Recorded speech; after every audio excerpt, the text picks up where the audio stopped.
Балаңыздың шығармашылығын дамытып, еңбекқорлыққа үйретіп, оның бойындағы ұлттық құндылықтарын дамытқыңыз келе ме? Ендеше бізбен бірге болыңыз. Бүгін біз қызымыз Сара екеуміз қыш құмыра жасамақшымыз.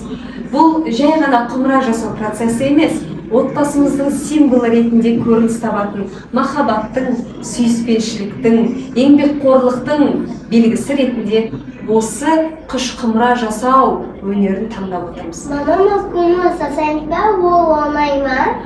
Қызым, еңбек етсе барлығы да оңай болмақ. Ең бірінші жасап көрейік, содан кейін оңай ма, қиын ба анықтаймыз. Алдымен сазды жақсылап илейміз. Білесің бе қызым, бұл өте маңызды қадам.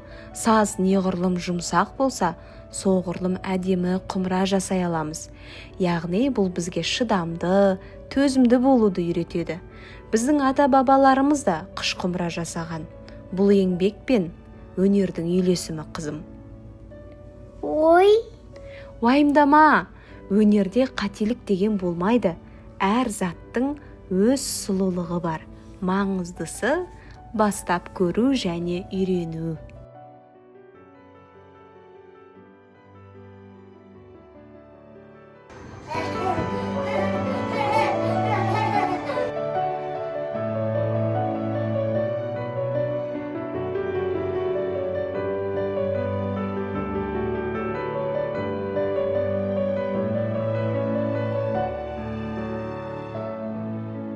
Қызым, міне біз құмыра жасап болдық. Саған құмыра жасаған ұнады ма? құмыра жасаған ұнайды. Қызым, біз тек қана құмыра жасаған жоқпыз. Біз бойымыздағы шығармашылығымызды дамыттық. Еңбекқорлыққа, жалқау болмауға үйрендік. Шыдамды болу, төзімді болу деген сияқты қасиеттерді бойымызда қалыптастырдық.